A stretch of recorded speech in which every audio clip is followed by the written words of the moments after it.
Bab 59. Aliran hangat ini menyebar ke seluruh tubuh Hamlin.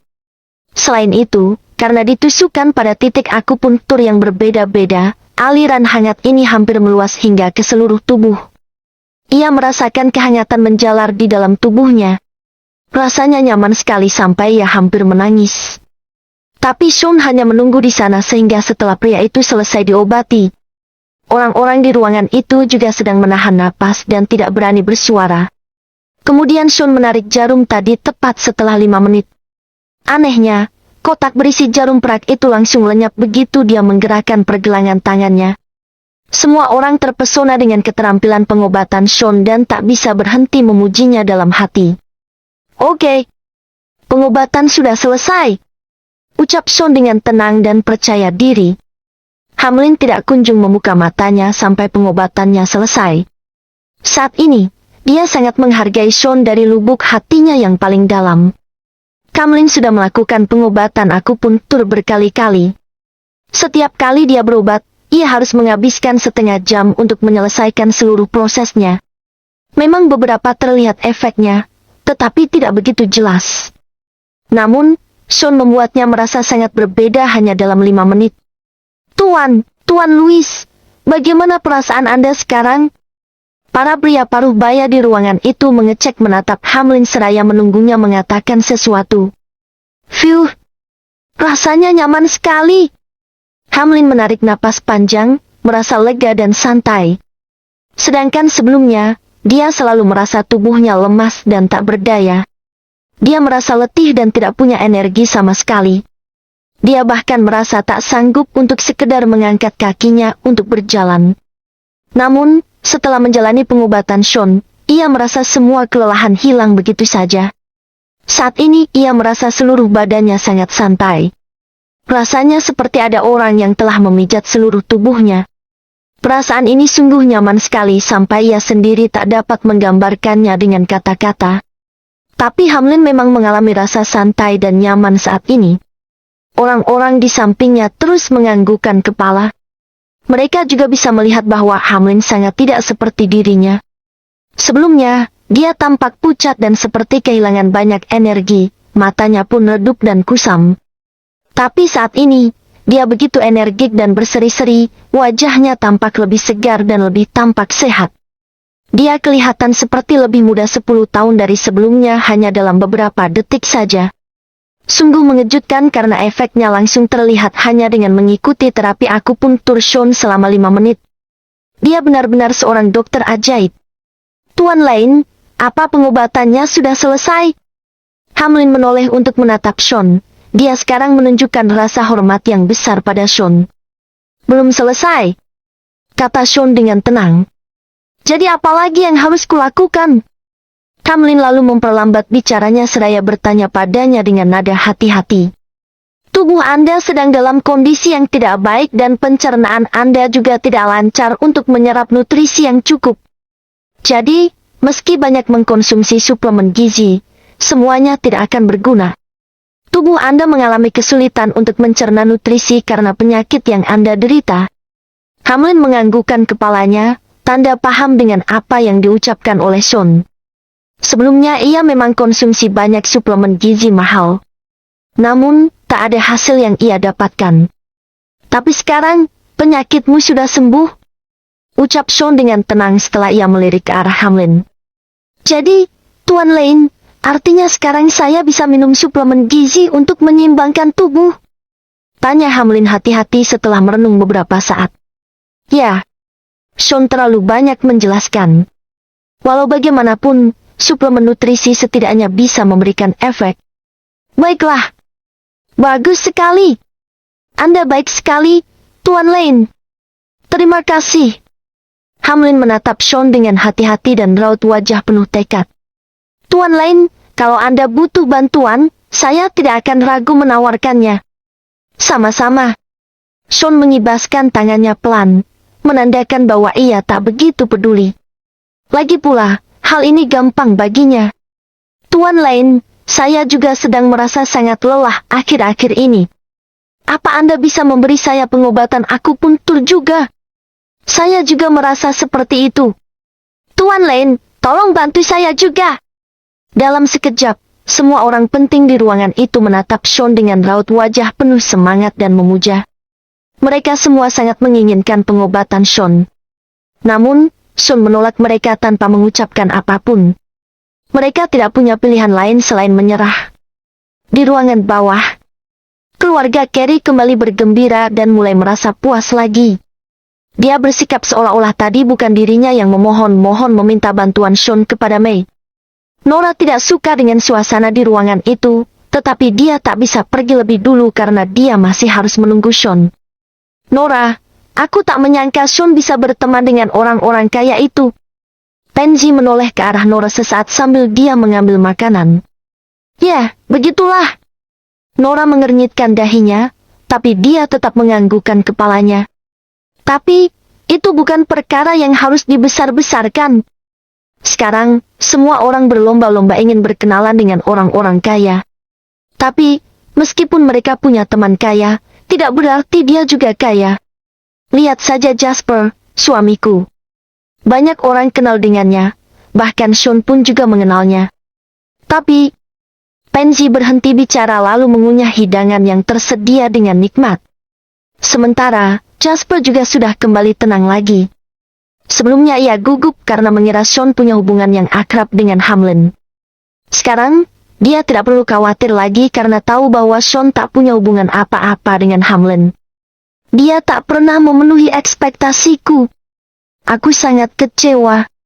Segalanya akan lebih baik kalau dia kenal dengan Tuan Louis. Sementara itu, May mendengus dalam benaknya sambil berpikir tidak senang. Nora, aku punya tawaran bagus. Jasper punya banyak teman, ada banyak talenta muda. Bagaimana kalau dia mengenalkanmu dengan seseorang yang bekerja di pemerintahan? Aku jamin pria itu jauh lebih baik daripada Sean. Lagi pula, kamu belum menikah. Tiba-tiba, Pansy tersenyum dan mendapatkan ide buruk lagi. Itu bagus, Nora. Itu ide yang bagus.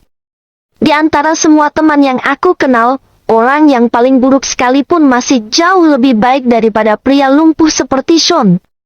Jasper meletakkan garpunya perlahan lalu tersenyum. Sebaiknya kamu khawatirkan saja urusanmu sendiri kalau kamu punya terlalu banyak waktu luang. Tiba-tiba, sebuah suara terdengar dari seberang pintu sana. Bab 60. Tidak ada yang tahu kapan pintu ruangan itu dibuka. Kemudian, Sean perlahan menggerakkan kursi rodanya dan masuk. Oh, orang penting itu sudah kembali. Kenapa Tuan Lemon tak mengantarkanmu kembali ke sini? Pansy bertanya dengan nada yang mencibir saat melihat Sean kembali. Sean sendiri yang meminta Scott untuk tidak mengantarnya kembali. Scott kembali setelah mengantarkan Sean ke lobi karena dia memang tidak ingin berhubungan dengan Pansy dan keluarganya. Nora, ayo pulang, kata Sean pada Nora tanpa merespon cibiran Pansy. Oke, ayo kita pulang. Nora segera mengangguk paham dan langsung berdiri. Dia bahkan tidak ingin tinggal lebih lama lagi. Kenapa kalian buru-buru? Habiskan dulu makan malamnya. Dan ceritakan tentang dirimu dan Nora, ujar Pansy dengan nada penuh arti. Betul, kami mau dengar. Sean, meskipun kamu mengenal banyak orang kaya, bukan berarti kamu juga kaya. Jangan mengambil keuntungan seakan Nora itu milikmu. Jasper membetulkan kacamatanya dan menunjukkan sekilas pandangan sinis. Aku akan penuhi semua keinginan Nora. Hanya aku yang mampu memberinya kebahagiaan. Oh ya, Jasper, seperti yang sudah ibu peringatkan, fokus pada diri sendiri. Apa kau tidak dengar? Sean jarang banyak bicara dalam satu waktu. Ucapan Sean barusan cukup membuat Nora kaget. Apa maksud kamu? Jasper terdiam saat mendengar ucapan Sean. Sebaliknya, Sean melemparkan tatapan penuh arti pada Jasper. Bukannya kamu juga tadi bilang kalau kamu butuh seorang satpam? Sean bertanya dengan nada dingin dan menatap lekat Jasper. Iya, benar sekali. Jasper langsung mengiyakan. Kami memang sedang butuh anjing penjaga di kantor. Dan gajinya tidak kecil. Kamu mau coba? Keduanya saling beradu tatapan tajam dan sindir-sindiran tanpa memperdulikan perasaan mereka masing-masing. Tapi Sean sama sekali tidak merasa marah. Aku rasa pekerjaan itu lebih cocok untukmu. Lagi pula, Tuan Louis juga berpikir demikian, kata Sean santai. Lalu dia menoleh ke arah Nora. Ayo kita pulang. Oke. Nora cepat-cepat berdiri lalu mendorong kursi roda Sean untuk pergi bersamanya. Sean Lane, jangan kemana-mana. Apa maksudmu berkata seperti itu? Jasper menggebrak meja keras lalu berdiri. Dia terlihat sangat marah. Ia boleh menganggap Sean seperti anjing penjaga, tapi Sean tidak boleh memperlakukannya seperti itu. Namun, Sean mengacuhkannya. Sean Lane, apa kamu kira kamu bisa berlaku seenaknya hanya karena kamu kenal beberapa teman Tuan Louis? Memangnya kamu bisa mengubah keputusan pemerintah? Dengar, aku sudah bekerja bertahun-tahun di sana. Jabatanku sudah naik jadi pegawai senior. Kamu bisa apa? Jasper mencengkeram meja dengan erat dan tampak cemberut. Dia sangat marah dan kata-kata kasar keluar dengan sendirinya. Ayah, ibu, apa kalian ikut? Nora mengernyitkan dahinya. Dia bahkan tidak ingin pamit pada keluarga Pansy. Baiklah, ayo kita pergi. May dan Ingram ragu-ragu untuk sesaat. Namun, mereka tetap berdiri dan menundukkan kepala pada Pansy. Akhirnya, mereka pergi. Pansy dan orang lain yang ada di situ masih marah meski mereka telah pergi. Bisa-bisanya dia berlagak seperti orang berpengaruh hanya karena dia kenal dengan orang-orang kaya. Jasper sangat giat bekerja. Jangan diambil hati. Apa yang dia katakan tadi hanyalah omong kosong belaka. Tuan Louis bahkan melihat Sean Lane ada ketika di sini. Dia pikir dia bisa punya hubungan dengan Tuan Louis. Pansy dan semua keluarganya ikut mencibir Sean. Ponsel Jasper terdengar berdering saat itu. Halo, Tuan Larry. Jasper membuat semua orang di ruangan itu terdiam. Dia lalu melanjutkan menjawab telepon sambil tersenyum lebar. Dan dia sengaja menyalakan pengeras suara. Hamlin Louis adalah bosnya. Sementara Tuan Larry adalah atasan Jasper. Tuan Larry inilah yang memutuskan nanti apakah Jasper bisa dipromosikan atau tidak. Tuan Larry, apa ada yang salah? Tiba-tiba, firasat buruk menghampiri pikirannya. Kami sudah memutuskan untuk mengganti posisi pekerjaanmu saat ini. Jasper seketika berbunga-bunga saat mendengarnya. Dia lalu membayangkan segalanya. Akhirnya sudah ada keputusan. Apa itu artinya saya akan dipromosikan? Ya, Tuan Larry. Saya menerima keputusan itu. Aku pasti akan menjaga kepercayaan dan membantu.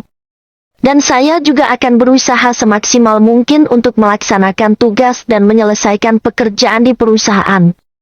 Jasper terus berbicara meski Tuan Larry belum selesai bicara.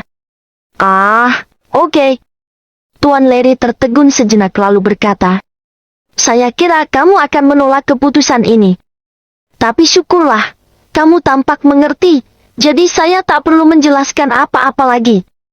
Mulailah bekerja dengan posisi barumu besok. Jasper mengangguk berulang kali.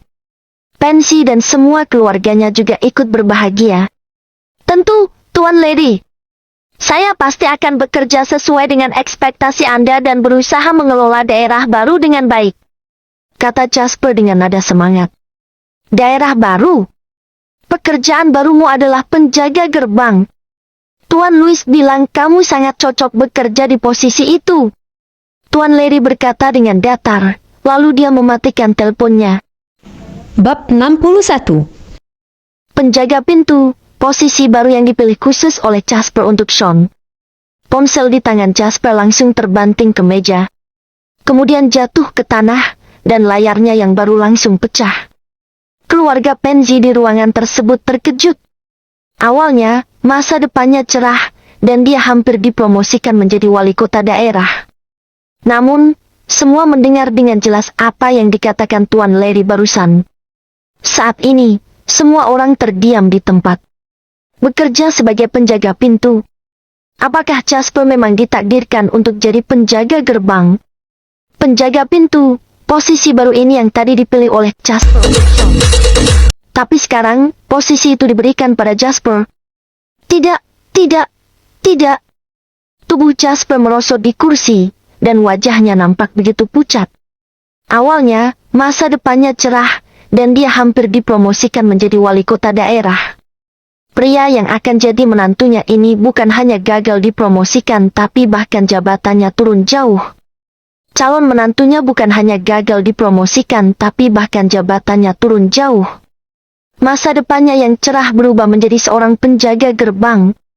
Tidak ada yang bisa menerimanya. Jasper, apa yang terjadi? Apa-apaan ini? Pansy menggebrak meja dengan keras lalu berdiri. Matanya menatap Jasper tak percaya. Pria yang akan jadi menantunya ini bukan hanya gagal dipromosikan tapi bahkan jabatannya turun jauh. Mana bisa dia bilang pada orang lain kalau menantunya adalah penjaga gerbang? Pansy tidak bisa menerima semua ini. Aku tidak tahu, Bu, sungguh. Jasper kebingungan dan bergumam sendiri. Jangan panggil aku ibu. Kalian belum menikah. Pansy melengos dalam sekejap dan mendengus jijik. Yang lain juga ikut mengerutkan kening melihat Jasper. Awalnya mereka pikir Jasper yang bekerja di pemerintahan bisa sangat membantu mereka. Lagi pula, Jasper di departemen pemerintahan. Tapi sekarang, Jasper jadi penjaga pintu. Dia bukan siapa-siapa lagi bagi mereka. Kenapa? Kenapa tiba-tiba berubah? Wajah Jasper menjadi pucat, dan matanya sangat terkejut. Apa mungkin semua ini terjadi gara-gara Sean? Tidak mungkin. Tiba-tiba putri kedua Pansy bergumam. Kali ini, semua orang mengalihkan perhatian padanya. Dan kemudian, ruangan itu jadi sangat hening. Mereka semua teringat apa yang tadi Sean katakan. Dia. Pasti. Dia. Kata Jasper putus asa sambil menggertakkan giginya. Mendengar hal ini, Pansy refleks ingin menimpali perkataannya. Dia tak mau mengakui kalau Sean bisa mengubah masa depan Jasper. Di sisi lain, hal itu sudah terbukti dan dia harus mengakuinya. Saat ini Jasper sudah seharusnya beralih jabatan dan sedang membina masa depan yang cerah. Namun, karena masalahnya dengan Sean, Jasper langsung dicopot dari jabatannya saat ini, dan menjadi penjaga pintu. Mungkinkah semua ini kebetulan? Dasar lumpuh! Aku pasti akan membalasnya! Jasper menggertakkan giginya keras dengan kebencian di matanya. Jadi keputusan kamu bisa naik jabatan atau tidak itu tergantung Sean. Pansy duduk perlahan. Bagaimanapun juga, dia lebih berpengalaman dari Jasper dan juga lebih bijak. Siapapun yang membuat masalah harus bisa menyelesaikannya. Saat ini, satu-satunya orang yang bisa mengubah situasi adalah Sean. Jasper tiba-tiba mengangkat kepalanya, mengerti maksud Pansy. Tidak. Aku tidak akan pernah mengaku kalah pada orang lumpuh. Jasper merenung selama beberapa saat tapi tetap sangat tidak bersedia. Kalau begitu, jangan hubungi putriku lagi. Pansy mendengus dingin dan berkata dengan kejam. Jasper pun diam membisu. Tapi kalau Jasper tidak minta maaf pada Sean, dia tidak hanya akan gagal menikah, tapi juga kehilangan masa depan yang cerah. Baiklah, aku akan menemuinya. Akhirnya, Jasper memutuskan untuk berkompromi. Di rumah keluarga Perkins. Sesampainya Sean dan yang lainnya pulang, Nora membawakan Sean air hangat dan membantunya membersihkan diri. Nora? Menatap Nora yang sedang fokus memencet pasta gigi, tiba-tiba Sean ingin memanggil namanya. Nora menjawab. Ya. Nora langsung berbalik lalu menatap Sean kebingungan. Aku bisa melakukan hal-hal mudah seperti ini sendiri. Ujar Sean dengan lembut, ada rasa hangat di hatinya. Oh. Nora tertegun sejenak lalu ia mengerti. Aku sudah terbiasa. Katanya. Tanpa mengatakan apapun, Nora lanjut memencet pasta gigi itu, lalu ia memberikannya pada Sean. Setelah 2 tahun melakukan hal semacam itu, banyak hal yang secara alami jadi terbiasa dilakukan. Sean juga tidak mengatakan apapun dan menyimpan semua itu dalam hatinya secara diam-diam. Sean memegang sikat giginya, dan pikirannya mengenang ingatan. Sean tiba-tiba teringat perkataan Nora pada dirinya sendiri pada hari Sean sadar. Nora bicara dengan begitu dan tidak sadar kalau Sean sudah sadar. Nora iri pada orang lain yang bisa mencintai dan dicintai serta dilindungi. Kalau kamu bersedia menikah denganku, aku pasti akan memberimu pesta pernikahan termegah. Aku akan buat semua gadis iri padamu. Tidak ada seorang pun di dunia ini yang berani mengganggumu. Sean menatap punggung Nora dan berjanji dalam hati. Dengan jarum perak yang ada di tangan kirinya, dia bisa menyembuhkan segala penyakit yang sulit disembuhkan. Dan dengan pedang penjaga di tangan kanannya, dia bisa membunuh komandan musuh dan mencapai jutaan divisi. Tapi sekarang, satu-satunya yang dia inginkan adalah melindungi wanita yang sudah merawatnya selama 2 tahun itu dengan kedua tangannya. Bab 62. Konyol, Sean, Nora, tolong keluar. Sean baru selesai mandi ketika mendengar suara Mei dari ruang tamu. Apa hubunganmu dengan Tuan Lemont? Tanya Mei sambil mengernyit pada Sean. Terakhir kali Scott mendatangi keluarga Perkins, dia sendiri yang mengendarai mobil mewahnya dan menjemput Sean. Mei menyaksikannya dengan mata kepalanya sendiri hari itu. Dan kali ini, Scott mengundang Sean makan malam bersama. Jadi, pasti ada hubungan khusus di antara mereka. Bu, bukankah aku sudah memberitahu ibu? Sean pernah mengobati Tuan Lemont. Jadi, Tuan Lemont berhutang budi pada Sean. Berkat Sean, aku bisa bekerja sama dengan grup Lemont. Nora memberi penjelasan akan Sean sambil menyentuh rambutnya dengan tangan. Mei kaget dan kembali mengernyit mendengar itu. Jika yang dikatakan Nora benar, berarti apa Sean memiliki kelebihan? Tetapi, mengapa Sean tidak mengobati kakinya, jika dia tahu tentang pengobatan? Mei mengamati kaki Sean. Sean, apakah benar yang dikatakan Nora? Menyingkirkan koran, Ingram menatap Sean dan bertanya. Ya. Sean mengangguk kecil. Keheningan melanda ruang tamu. Mungkinkah si bodoh ini memiliki kelebihan? Bu, Sean benar-benar hebat. Saat terakhir kali aku datang bulan, perutku sakit parah. Sean membantuku mengatasinya. Memanfaatkan kesempatan itu, Nora mulai mengatakan hal-hal baik tentang Sean. Nora tidak tahu mengapa dia melakukannya. Namun, alam bawah sadar Nora ingin Mei menerima Sean. Tidak ada gunanya, bahkan jika kamu kenal dan punya hubungan khusus dengan Tuan Lemont. Jasper benar. Tuan Lemont memang kaya, tetapi bukan berarti kamu juga kaya. Dan orang tidak hanya mementingkan uang. Coba lihat Jasper. Dirinya berlagak sombong di pemerintahan. Andai kamu mengenal Tuan Louis, Jasper dan saudariku tidak akan sombong di depanku. Mei sangat marah mengingat acara makan malam itu. Pansy memamerkan banyak hal di depan Mei sepanjang malam. Jasper sendiri yang mempermalukan Mei. Aku mengenal Tuan Louis. Sean diam sejenak dan berkata dengan suara pelan. Tetapi Tuan Louis tidak mengenalmu. Aku juga mengenalnya, kata Mei sambil mendengus. Sean menggeleng kecil. Sean adalah tipe pria yang tidak suka banyak bicara dan berdebat. Ketika hanya bersama Nora, Sean akan banyak berbicara. Jadi, tidak ada lagi yang perlu diucapkan. Terkadang, kenyataan lebih dipercaya daripada beribu kalimat. Seperti yang kukatakan sebelumnya, beri aku sedikit waktu. Tidak peduli apa yang ibu dan Nora inginkan, aku bisa memberikannya kepada kalian. Kekuasaan, uang, reputasi. Itu sangat mudah. Apa yang bisa kamu lakukan? Bukankah kamu hanya diam saja?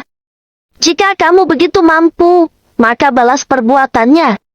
Reputasi apa yang bisa kamu berikan pada kami? Kamu bahkan ditertawakan oleh Pansy saat makan malam. Lihat Jasper dan dirimu. Lihat perbedaan di antara kalian.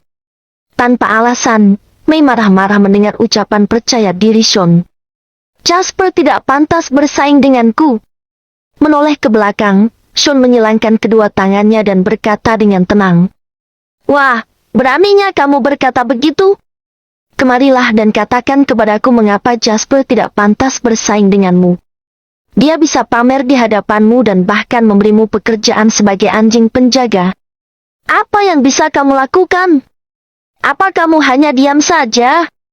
Jika kamu begitu mampu, maka balas perbuatannya. May Perkins menjadi tidak sabaran dan memasuki kamar tidurnya setelah mengatakan itu. May, apa kau sudah bangun? May Perkins sedikit mengernyit, lalu pergi keluar. Seketika May mengenali itu adalah suara Pansy. Wah! May sedikit mengernyit, lalu pergi keluar. Ada apa?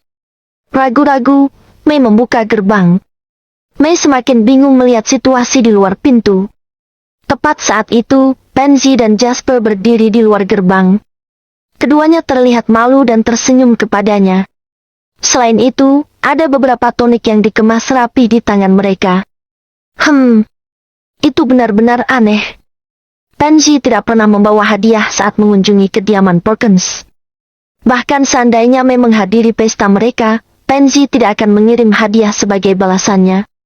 Tante, panggil Jasper dengan wajah merah dan sedikit menundukkan kepalanya. May, kenapa kamu pergi sebelum makan malam selesai? Ya, apa Sean sudah tidur? Pansy menyebut nama Sean dengan wajah merah. Belum. Bagaimana kalau kalian masuk dulu? May sedikit bingung, tetapi tetap mempersilahkan mereka masuk. Bab 63. Oke. Kak. Pansy dan Jasper mengangguk berulang kali, kemudian masuk membawa hadiah. Tante Pansy, Sean sungguh tidak membutuhkan bantuanmu untuk mendapatkan pekerjaan. Melihat Pansy dan Jasper masuk, Nora melangkah maju dengan tenang dan berdiri di depan Sean. Dalam 2 tahun terakhir, itu telah menjadi kebiasaan Nora untuk melindungi Sean. Tidak. Itu semua hanya lelucon. Itu tidak akan terjadi. Bahkan jika kami ingin membantu Sean mendapatkan pekerjaan, Jasper tentu akan melakukan yang terbaik untuk membantu Sean menemukan pekerjaan yang bagus. Benar bukan, Jasper? Tangan Pansy menyentuh Jasper sambil terus-menerus mengedipkan matanya. Jasper lalu menjawab. Ya. Aku akan membantu Sean dengan memohon pada bosku, jika dia mau bekerja di perusahaanku. Aku janji akan memberikan Sean pekerjaan yang bagus. Keluarga May sedikit bingung dengan sikap mereka. Rasa hormat yang ditujukan Jasper kepada Sean membuat mereka semakin kebingungan. Apa yang terjadi? Sebelumnya, Jasper berkata Sean tidak berguna. Tanpa diduga, Jasper menjadi begitu menghormati Sean. Itu aneh. Sangat aneh. Kemudian Jasper melanjutkan. Ya, Tante May. Sebelumnya aku bercanda. Aku berkata kasar. Aku merasa malu. Jadi, aku memilih beberapa hadiah buat Sean untuk menebus kesalahanku. Jasper tidak menyebutkan penurunan pangkatnya sebagai penjaga gerbang. Karena Jasper tahu, jika benar masalah ini ada hubungannya dengan Sean, harusnya Sean bisa memahami niat mereka. Hanya akan mempermalukan kedua belah pihak, jika dia mengatakannya secara langsung. Oleh karena itu, saat ini Jasper hanya perlu mengakui kesalahannya. Ambil kembali. Sean berkata dengan tenang. Aku tidak membutuhkannya. Sean menolak. Penolakan itu mengejutkan Jasper dan Pansy. Sean tidak akan memaafkan mereka. Keluarga May bingung dan terdiam. Lalu, Jasper berkata dengan nada pelan. Sean, aku memang bersalah. Jangan begitu kejam kepadaku. Bagaimanapun, kita adalah kerabat. Kita harus saling membantu, kan? Jasper berdiri di hadapan Sean dan bahkan dengan rendah hati dia membungkuk. Kerabat? Sean mencibir. Jasper mengulanginya lagi. Ya, kita adalah kerabat. Kamu bertunangan dengan Nora dan kalian akan menikah. Jadi, kita adalah kerabat. Jasper terus saja mengangguk dan berusaha membuat Sean senang. Tetapi kamu menyarankan Nora putus denganku, dan kamu akan mengenalkannya dengan orang lain, kan? Cibiran Sean terdengar semakin tajam. Sean bertahan jika itu hal lain. Tetapi dirinya tidak bisa memaafkan siapapun yang iri Nora. Apa yang Sean katakan membuat Jasper menyesal. Jasper sangat menyesal sampai dia ingin menampar wajahnya sendiri. Maafkan aku, Sean. Aku benar-benar minta maaf. Mengatupkan gigi dan menundukkan kepalanya, Jasper meminta maaf. Satu lagi, kamu tidak akan bekerja, bahkan sebagai penjaga pintu. Setelah mengatakan itu, Sean dengan perlahan memutar kursi rodanya dan masuk ke kamar. Jasper terkejut mendengarnya. Itu pasti ada hubungannya dengan Sean. Namun, tidak ada gunanya menangisi nasi yang telah menjadi bubur. Jasper hanya bisa mengatupkan giginya dan terdiam. Saat Sean sudah tidak terlalu marah, Jasper akan mengunjunginya lagi. Jasper dan Pansy tidak berani berlama-lama. Mereka segera pergi. Segera, Nora mengambil barang-barang itu dan mengembalikannya pada Jasper dan Pansy. Tidak ada sebab tanpa akibat. Jikapun dia miskin, Nora tidak akan menerima pemberian dari orang lain. Setelah melihat kepergian Jasper dan Pansy, ketiga anggota keluarga Nora saling melirik. Mata mereka dipenuhi keterkejutan. Alasan kenapa Jasper melakukan ini jelas bukan karena pria itu menyadari kesalahannya. Alasannya adalah Sean. Sean pasti telah melakukan sesuatu. Tanpa sadar mereka bertiga memandangi pintu kamar Sean. Mereka ingin bicara, tetapi pada akhirnya mereka tidak mengatakan apapun. Mereka hanya bisa merenung dan kembali ke kamar untuk beristirahat. May bahkan mulai serius memikirkan apa yang Sean katakan sebelumnya. Sesuatu seperti, beri aku sedikit waktu. Aku bisa memberikan semua yang ibu dan Nora inginkan. Apa mungkin aku harus memberi Sean waktu? May berbisik dalam hati dan perlahan menutup pintu. Keesokan harinya, di kantor cabang keluarga Perkins, Nyonya Perkins kembali mendatangi kantor Nora. Nora, bagaimana menurutmu perkataanku kemarin? Nyonya Perkins bertanya dengan nada perintahnya sambil perlahan mengambil cangkir kopi. Nenek, aku baru saja mau memberitahu nenek. Kerja sama kita dengan perusahaan Lemont karena jasa Sean.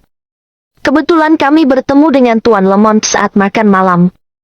Tuan Lemont secara pribadi mengundang Sean makan malam. Hubungan mereka terjalin baik. Mereka mau bekerja sama dengan kita karena Sean, kata Nora dengan nada serius untuk membela diri.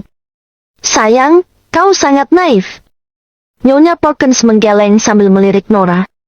Kemudian, Nyonya Perkins berkata, kau tahu, Tuan Ethan lah yang harusnya mendapatkan pujian. Sean hanyalah perantara. Dia tidak bisa mewujudkan kerja sama itu, kata Nyonya Perkins dengan tegas. Nyonya Perkins, Tuan Lemont datang. Dari luar seorang karyawan mengetuk pintu untuk memberitahu, tepat ketika Nora ingin bicara. Seketika Nora berbalik dan melihat keluar pintu. Nenek, Tuan Lemont datang. Tanyakan kepadanya soal itu. Nenek akan tahu kebenarannya, ucap Nora yakin. Bersambung ya sobat, terima kasih.